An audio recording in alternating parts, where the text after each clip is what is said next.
Hello students, today we are going to study chapter 3 electrochemistry of class 12th. Okay, so आज हम हमारा chapter 3 start करेंगे। तो हम इस चैप्टर में क्या पढ़ेंगे, कैसे पढ़ेंगे, क्या समझेंगे, आप लाइन टू लाइन समझते जाइए। सबसे पहले हम समझते हैं इसका इंट्रो। इस चैप्टर में आपको देखना क्या है, पढ़ना क्या है और समझना क्या है। तो इंट्रोडक्शन क्या कहता है, electrochemistry is the branch of physical chemistry which deals with the study of production of electricity from the energy released during spontaneous chemical reaction and the use of electric energy to carry out non-spontaneous chemical transformation। तो मतलब क्या है, समझिए कि electrochemistry physical chemistry की एक branch है जिसमें हम किससे डील करते हैं, हम स्टडी करते हैं किसका, production of electricity. Production of electricity कहाँ से, energy release from during spontaneous chemical reaction, मतलब जो स्पॉन्टेनियस केमिकल रिएक्शन होती है उनसे रिलीज हुई केमिकल एनर्जी, और जो एनर्जी रिलीज हुई है उससे हम इलेक्ट्रिकल एनर्जी में कन्वर्ट करते हैं और उसी के प्रोडक्शन को पढ़ना इलेक्ट्रोकेमिस्ट्री में आता है। ठीक है, और क्या कहता है इलेक्ट्रोकेमिस्ट्री की, इलेक्ट्रिसिटी की मदद से जो नॉन स्पॉन्टेनियस केमिकल रिएक्शन है उनको प्रोडक्शन में लाना, उनको कैरी आउट कराना भी एक इलेक्ट्रोकेमिस्ट्री का पार्ट है। ठीक है, आगे देखते हैं हम। अब ये ब्रांच ब्रॉडली डिवाइडेड है कुछ पार्ट्स में। It's means this branch of chemistry is broadly includes, इसमें आपको मेनली कुछ टॉपिक्स को पढ़ना है। सबसे पहला है आपका इलेक्ट्रोलाइसिस और दूसरा टॉपिक है आपका इलेक्ट्रोमोटिव फोर्स। तो पहला है आपका इलेक्ट्रोलाइसिस। तो आप इलेक्ट्रोलाइसिस को कैसे समझेंगे, the process of decomposition of an electrolyte by passing electricity through it aqueous solution or molten state is called electrolysis। Electrolysis का मतलब क्या है, एक ऐसी प्रोसेस जिसके अंदर जो इलेक्ट्रोलाइट्स के मॉलिक्यूल हैं वो डिकम्पोज हो जाएंगे। किसकी मदद से, जब हम उसमें से इलेक्ट्रिसिटी पास कराएंगे। और किस में से पास कराएंगे, एक एक्वस सॉल्यूशन या फिर एक मोल्टन स्टेट में से। ठीक है, जैसे लेट एग्जांपल लेते हैं, हम समझते हैं। ये है आपके लिए एक कंटेनर है, इसके अंदर कोई एक्वस सॉल्यूशन भरा हुआ है या तो वो मोल्टन स्टेट में है। ठीक है ना, और उसमें से आपने दो इलेक्ट्रोड इसके अंदर आपने डिप करे।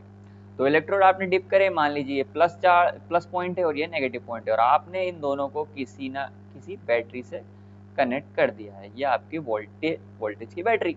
ठीक है, तो ये है आपका प्लस चार्ज, ये है आपका नेगेटिव चार्ज। जब आपने इसमें से एक इलेक्ट्रिसिटी पास कराई, जब आपने इसमें से एक इलेक्ट्रिसिटी पास कराई और इस सॉल्यूशन में जब ये इलेक्ट्रिसिटी मूव हुई और जब इलेक्ट्रॉन का ट्रांसफर हुआ, तो जो आपका सॉल्यूशन के मॉलिक्यूल्स होंगे वो डिवाइड हो जाएंगे। तो इस प्रोसेस को आप क्या कहेंगे, इलेक्ट्रोलाइसिस। और इलेक्ट्रोलाइसिस दो वर्ड से मिलकर बना है, इलेक्ट्रो और लाइसिस। तो इलेक्ट्रो मतलब इलेक्ट्रॉन्स का और लाइसिस मतलब ब्रेक डाउन, टूटना। तो इलेक्ट्रोलाइसिस क्या कहलाएगा, आपके इलेक्ट्रॉन्स का अपने मॉलिक्यूल से ब्रेक डाउन होना, टूटना और चेंज होना। अब एक नॉन स्पॉन्टेनियस प्रोसेस में क्या होता है, a non-spontaneous reaction can be made occur by the use of electric energy। मतलब कि क्या, कि जब हम एक नॉन स्पॉन्टेनियस रिएक्शन में, मतलब कोई ऐसी रिएक्शन जो कि पॉसिबल नॉर्मली तो नहीं होती है, तो उस रिएक्शन को भी कराने के लिए आप अगर इलेक्ट्रिसिटी उसमें से पास कराएं तो वो नॉन स्पॉन्टेनियस रिएक्शन भी वर्कआउट हो जाएगी, कैरी आउट हो जाएगी। तो देखिए आपका जो H2O है, अगर आप नॉर्मली एक H2O लिक्विड देखें तो नॉर्मली तो वो डिवाइड नहीं होता है H2 और O2 में। जब हम उसमें से इलेक्ट्रिसिटी पास कराते हैं तो उसका इलेक्ट्रोलाइसिस हो जाता है और जो दो मॉलिक्यूल होते हैं आपके वाटर के, वो डिवाइड हो जाते हैं, दो हाइड्रोजन मॉलिक्यूल में और एक ऑक्सीजन मॉलिक्यूल में। ओके, तो इस प्रोसेस को नॉन स्पॉन्टेनियस प्रोसेस कहते हैं। और नॉन स्पॉन्टेनियस प्रोसेस को अकर कराने के लिए, कंप्लीट करने के लिए आपको इलेक्ट्रिकल एनर्जी प्रोवाइड करानी पड़ती है और उस प्रोसेस को आप इलेक्ट्रोलाइसिस कहते हैं और इसकी स्टडी आप इलेक्ट्रोकेमिस्ट्री में करते हैं। ओके, और जो डिवाइस उसको करने में यूज आता है उस डिवाइस को हम क्या बोलते हैं, इलेक्ट्रोलिटिक सेल। ओके, तो ये जो डिवाइस होता है वो क्या होता है, इलेक्ट्रोलिटिक सेल। आगे देखते हैं आपका सेकंड पॉइंट क्या है, इलेक्ट्रोमोटिव केमिस्ट्री। इलेक्ट्रोमोटिव केमिस्ट्री क्या है, there are large number of spontaneous redox reaction which form the basis of production of electrical energy। this device in which such chemical process are carried out is called electrochemical cell or galvanic cell। तो कुछ ऐसे cell होते हैं, कुछ ऐसी processes होती हैं जिसकी मदद से हम क्या करते हैं, इलेक्ट्रिकल एनर्जी का प्रोडक्शन करते हैं, और वो इलेक्ट्रिकल एनर्जी आप हमेशा एक स्पॉन्टेनियस रिडॉक्स रिएक्शन से ही करेंगे। Okay, the device which such chemical process are carry out electrochemical cell, और उन डिवाइस को आप क्या कहेंगे, इलेक्ट्रोकेमिकल सेल और या फिर गैल्वेनिक सेल। और मेनली आपको एक इक्वेशन देखने को मिलेगी, वो क्या है, जिसमें से आपका जो एक्वस आयन है वो सॉलिड में कन्वर्ट होंगे, जो सॉलिड है मॉलिक्यूल है वो एक्वस में कन्वर्ट होंगे, अपने ये इलेक्ट्रॉन का लूज करेंगे, और इलेक्ट्रॉन के लूज होने से इलेक्ट्रिसिटी आपकी प्रोड्यूस होती है। तो आप इसी चैप्टर में आप इलेक्ट्रोमोटिव फोर्स और इलेक्ट्रोलाइसिस को अलग अलग पार्ट्स में अलग अलग डिवाइड होके पढ़ेंगे, समझेंगे, और आप प्रोडक्शन ऑफ एनर्जी समझेंगे, एक केमिकल रिएक्शन का और एक इलेक्ट्रिकल एनर्जी का, दोनों का एक रिलेशन होता है इलेक्ट्रोकेमिस्ट्री। इलेक्ट्रो मतलब इलेक्ट्रिसिटी और केमिस्ट्री मतलब केमिकल्स, तो इन दोनों के बीच का एक रिलेशन आप इलेक्ट्रोकेमिस्ट्री में देखेंगे। इस चैप्टर को समझने के लिए सबसे पहले आपको एक इंपॉर्टेंट टॉपिक को समझना होगा, जो कि आपका है redox.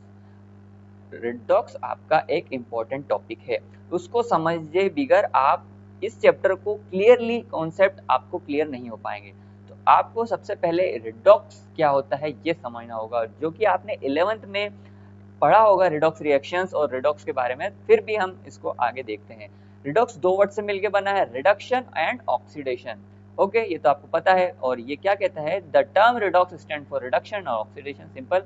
Second, it refers to the electrochemical process involving electron transfer to form an molecule or ions changing its state. मतलब क्या होता है, एक इलेक्ट्रोकेमिकल प्रोसेस में जब इलेक्ट्रॉन का ट्रांसफर होता है किसी मॉलिक्यूल से या फिर आयन से, जिससे उसकी जो स्टेट है वो चेंज हो जाती है, तो हम उस प्रोसेस को रिडॉक्स रिएक्शंस कहते हैं। आगे देखते हैं, द एटम और molecule which loses is non electron loses is called reducing agent. मतलब कि वो एटम्स और मॉलिक्यूल जो अपना इलेक्ट्रॉन लूज करते हैं, मतलब जो अपना इलेक्ट्रॉन लूज करते हैं, वो कहलाते हैं आपके रिड्यूसिंग एजेंट। ओके, एंड जो the substance which accept the electron, जो इलेक्ट्रॉन को एक्सेप्ट कर लेते हैं, वो आपके जो आयंस और जो मॉलिक्यूल्स होंगे वो क्या कहलाएंगे, ऑक्सीडाइजिंग एजेंट। ओके, आगे देखते हैं। अब ऑक्सीडेशन क्या होता है और रिडक्शन क्या होता है ये समझते हैं। ओके, तो ऑक्सीडेशन क्या होता है, may be define as the process in which species, मतलब या तो एटम हो, मॉलिक्यूल हो या आयन हो, increase oxidation number by losing one or more electron, the species undergoing oxidation is called reducing agent. मतलब कि क्या, कि ऑक्सीडेशन एक ऐसी प्रोसेस है जिसके अंदर जो स्पीशीज होती है, मतलब एटम, मॉलिक्यूल या आयन, वो अपना ऑक्सीडेशन स्टेट इंक्रीज कर लेता है। जो अपना ऑक्सीडेशन स्टेट होते हैं वो उसके लेवल बढ़ जाता है बाय लूजिंग, किसकी मदद से, एक या एक से ज्यादा इलेक्ट्रॉन लूज करने की वजह से। जैसे ही वो अपना एक या एक से ज्यादा इलेक्ट्रॉन लूज करेगा तो उस पर वो प्लस चार्ज आएगा, और प्लस चार्ज आते से ही उसका ऑक्सीडेशन स्टेट बढ़ जाएगा, और प्लस चार्ज आने की वजह से उसने एक इलेक्ट्रॉन लूज किया है, इसलिए उसको हम रिड्यूसिंग एजेंट कहेंगे, और इस प्रोसेस को ऑक्सीडेशन कहेंगे। The species undergoing oxidation is called reducing agent. Okay, मतलब जो इलेक्ट्रॉन अपना लूज करता है वो रिड्यूसिंग एजेंट होता है, पर उस प्रोसेस को आप क्या कहेंगे, ऑक्सीडेशन। अब आपका रिडक्शन क्या होता है, on the other hand is a process in which species, मतलब वही एटम, आयन और मॉलिक्यूल डिक्रीज ऑक्सीडेशन स्टेट। अब अपना वो क्या करता है, ऑक्सीडेशन ऑक्सीडेशन स्टेट को डिक्रीज कर लेता है bye gaining one or more electron, मतलब अपना एक इलेक्ट्रॉन या दो या उससे ज्यादा इलेक्ट्रॉन गेन करने की वजह से अपना ऑक्सीडेशन स्टेट कम कर लेता है, और वो क्या करता है, gaining of electron. The species undergoing reduction is called oxidizing agent. जो इस प्रोसेस को रिडक्शन प्रोसेस में आते हैं वो एक ऑक्सीडाइजिंग एजेंट होते हैं। Neither oxidation nor reduction can takes place alone, मतलब कि एक कंप्लीट रिएक्शन में कोई भी ऑक्सीडेशन कंप्लीट नहीं होता और रिडक्शन कंप्लीट नहीं होता।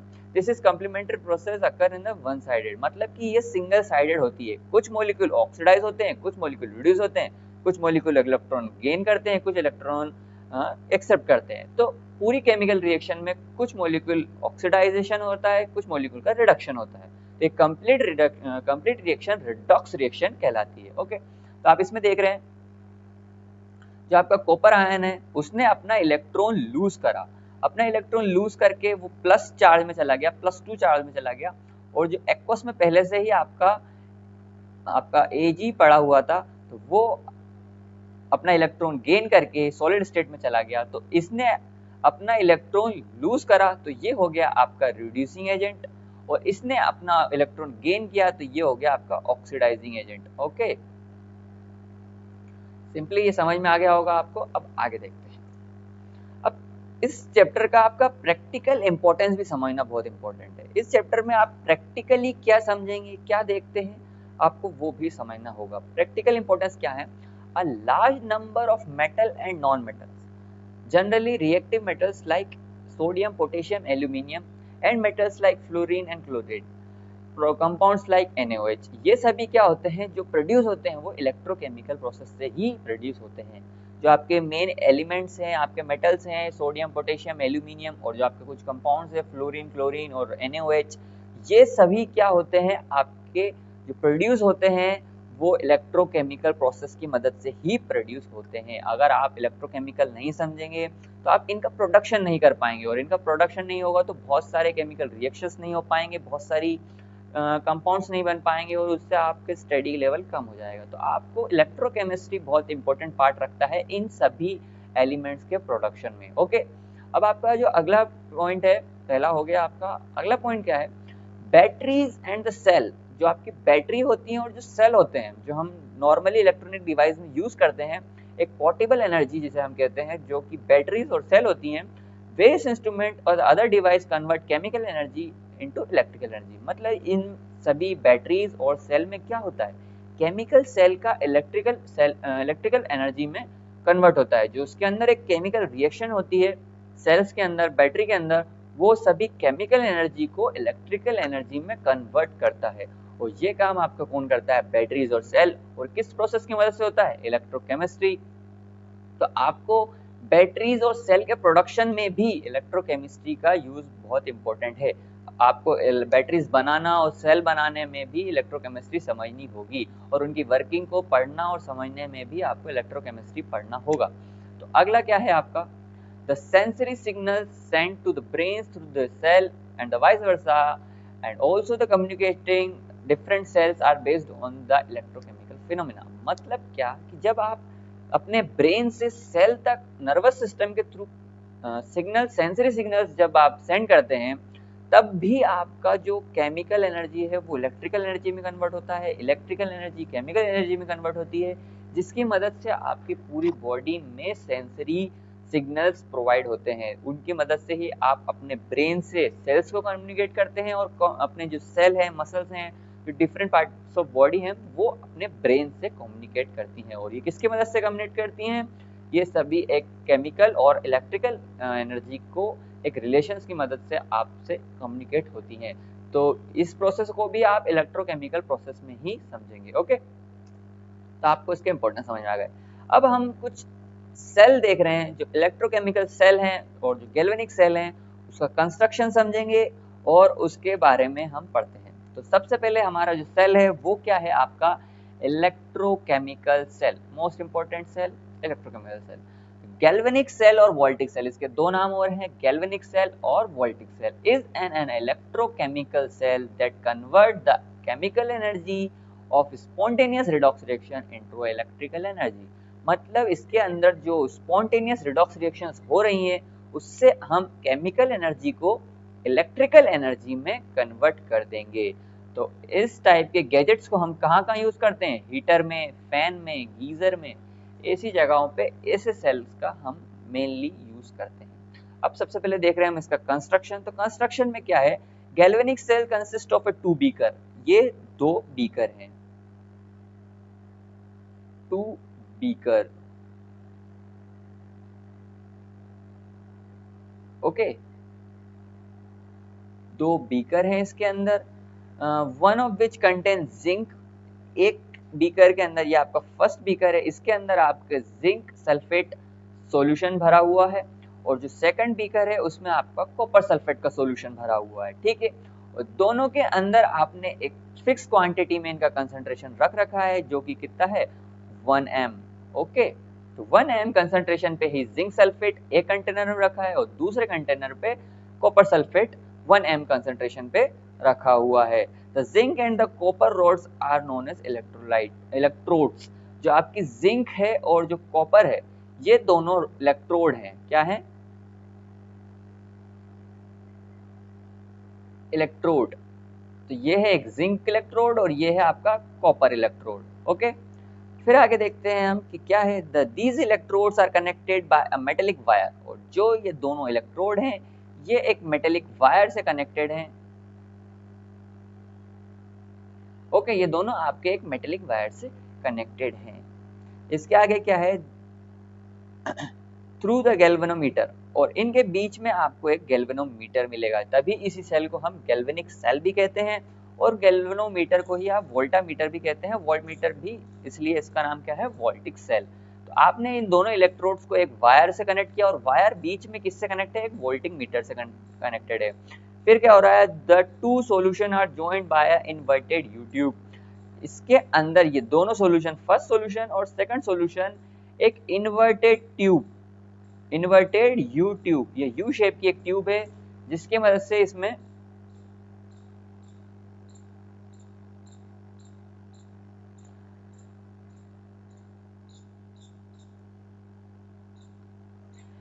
इन्वर्टेड यू ट्यूब है जिसको हम सॉल्ट ब्रिज कहते हैं, जिसके अंदर एक सॉल्ट भरा हुआ रहता है। ये दोनों कंटेनर को एक यू ट्यूब कनेक्ट करके रखती है। ठीक है, हम इस सॉल्ट ब्रिज का भी अपना एक अलग फंक्शन है, उनको समझेंगे, पढ़ेंगे। तो सबसे पहले देखते हैं, contain aqueous solution jelly like solution of some natural electrolytes, मतलब इसके अंदर एक न्यूट्रल इलेक्ट्रोलाइट भरा हुआ होता है, जैसे कि इसमें एग्जांपल दे रखा है KCl का। ऐसे ही आपके और भी एग्जाम्पल हैं, आपके KCl हो सकता है, अगला है आपका KNO3 और है आपका K2SO4। ये आपके सॉल्ट ब्रिज होते हैं।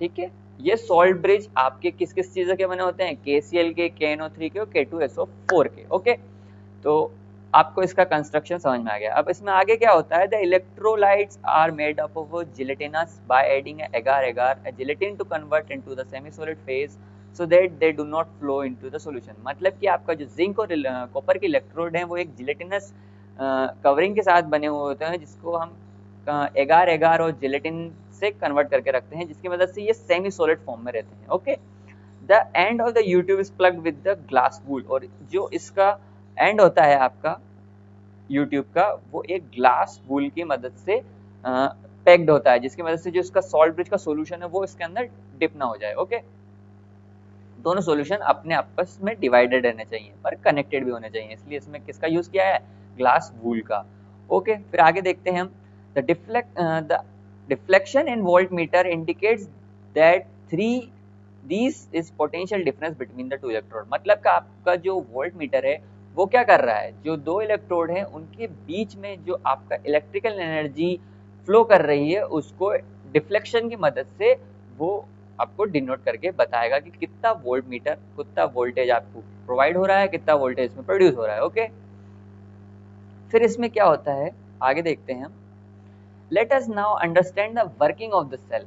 अब हम इसकी वर्किंग समझते हैं कि ये वर्क कैसे कर रहा है। ठीक है, तो सबसे पहले समझते हैं, लेट अस एक रिएक्शन से देखते हैं हम, इसमें क्या हो रहा है, जो आपका जिंक है वो जो सॉलिड फॉर्म में इलेक्ट्रोड है वो कन्वर्ट हो जाता है आपका एक्वस फॉर्म में, और जो आपका एक्वस फॉर्म में पहले से ही कॉपर सल्फेट डला हुआ था वो कन्वर्ट हो जाता है आपका सॉलिड में। तो Zn ने आपका क्या करा, इलेक्ट्रॉन लूज करा, तो ये हो गया आपका रिड्यूसिंग एजेंट। इसने अपना इलेक्ट्रॉन गेन किया तो ये हो गया ऑक्सीडाइजिंग एजेंट। एक्वस फॉर्म से कन्वर्ट होके ये सॉलिड एक्वस फॉर्म में कन्वर्ट हो गया और जो एक्वस था वो सॉलिड फॉर्म में कन्वर्ट हो गया। तो ये तो हुई आपकी कंप्लीट रिएक्शन। पर अगर हम इनको हाफ ऑक्सीडेशन और हाफ रिडक्शन में देखें तो the combination of two half cell क्या कहलाएंगे, ऑक्सीडेशन हाफ क्या कहता है, here zinc undergoes oxidation, zinc का ऑक्सीडेशन हुआ और वो बन गया एक जिंक आयन में। तो जिंक एक सॉलिड फॉर्म में था, वो उसने दो इलेक्ट्रॉन लूज करे और ये जिंक आयन बन गया। तो ये हो गया आपके ऑक्सीडेशन प्रोसेस।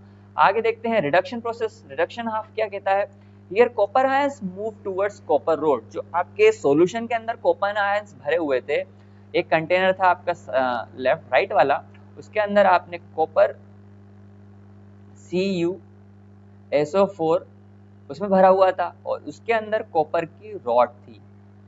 तो ये Cu अलग डिवाइड हो गया, Cu+2 में, SO4 -2 में डिवाइड हो गया। जो कॉपर इस पे डिप होने लगा और ये एक सॉलिड फॉर्म में बढ़ता चला गया।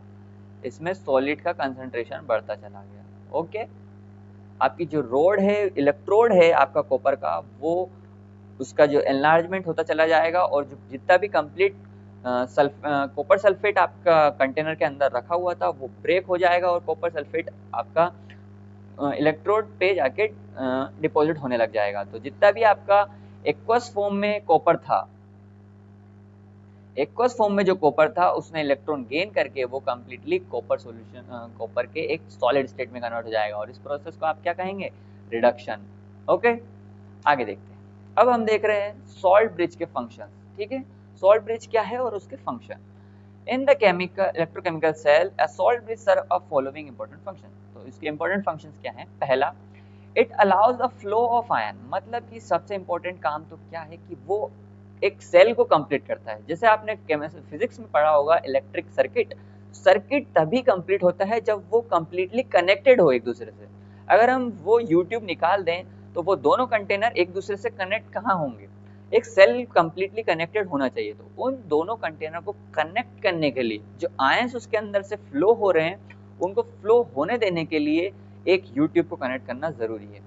तो फॉर्म वन हाफ सेल, जो उस कंटेनर में आपके जो पहले वाले कंटेनर में जो हाफ सेल रिएक्शन हो रही है और जो दूसरे वाले कंटेनर में हाफ सेल रिएक्शन हो रही है, उन दोनों के सॉल्यूशन को कनेक्ट करके रखता है विदाउट मिक्सिंग देम, और उन दोनों को मिक्स भी नहीं होने देता है। दस it's complete the circuit and allow the flow of current. तो सिंपल सी बात है, वो एक सर्किट कंप्लीट कर देता है और वो करंट का फ्लो होने देता है। It maintains the electrical neutrality, वो और क्या करता है, जो आपका इलेक्ट्रो न्यूट्रलिटी है, दोनों सॉल्यूशन के बीच की जो एक न्यूट्रलिटी होती है वो मेंटेन करके रखता है। ठीक है, ये बात आपको समझ में आ गई। It's eliminate the liquid function potential, मतलब कि जो आपका लिक्विड पोटेंशियल फंक्शन होता है जो कि धीरे धीरे डिक्रीज होना है उसको भी मेंटेन करके रखता है और इस प्रोसेस को एलिमिनेट करता चला जाता है। जो आपका पोटेंशियल धीरे धीरे कम होगा लिक्विड जंक्शन पोटेंशियल से, वो आपका ईएमएफ जो होगा वो सेल का एलिमिनेट होता चला जाएगा। ठीक है, अब वर्किंग देखते हैं कि आपका जो सॉल्ट ब्रिज है उसकी वर्किंग क्या है। तो देखते हैं सबसे पहले क्या है, the transfer of electrons from anode to cathode, मतलब कि जो आपका एनोड से कैथोड पे इलेक्ट्रॉन मूव कर रहे थे, net positive charge around anode, जो एनोड है आपका, ये पॉइंट जो आपका एनोड है, इस पे जिंक आयन के कंप्लीटली पॉजिटिव चार्ज आ जाएंगे। ठीक है, around anode due to the increase concentration of cations, जो कैटायंस है इसका कंसंट्रेशन यहाँ बढ़ता चला जाएगा। Cathode at the negative charge around the cathode, और जो आपका नेगेटिव चार्ज है, ये जो कॉपर आयंस का नेगेटिव चार्ज है आपका, ये आपके एनोड कैथोड पे आ जाएगा। Due to this the electron reaction will stop, आपका क्या होगा कि जब एक पर्टिकुलर टाइम के बाद आपके आयंस कंप्लीटली खत्म हो जाएंगे, due to this the electron reaction will stop, जब आपके आयंस कंप्लीटली डिवाइड हो जाएंगे तो आपका जो करंट है वो स्टॉप हो जाएगा। पर सॉल्ट ब्रिज क्या करता है, but when the salt bridge is there KCl, आपका जो K और Cl डिवाइड हो जाएगा, it's anions will move to the anode, जो इसके एनायंस होते हैं वो एनोड्स पे मूव करेंगे और जो कैटायंस होते हैं वो कैथोड पे मूव करेंगे, will move to the cathode compartment and neutralize the excessive positive and negative charges, और जो एक्सेस में पॉजिटिव और नेगेटिव चार्जेस बन गए थे उनको वापस से कंप्लीटली न्यूट्रलाइज कर देंगे और इसकी मदद से जो आपका सेल रहेगा, जो कंटेनर रहेंगे, कंप्लीटली मेंटेन रहेंगे। आपका जो उसकी जो मेंटेनिटी रहती है, एक इलेक्ट्रॉन्स आयंस की मेंटेनिटी को बनाए रखता है, जिसकी मदद से जो सेल है वो कभी भी स्टॉप नहीं होता है, एक सर्किट कंप्लीट करके रखता है। ठीक है, तो आपकी उसकी वर्किंग भी कंप्लीट हो गई है। तो अब हम अगले लेक्चर में हम देखेंगे इसके आगे का पार्ट। Okay, bye.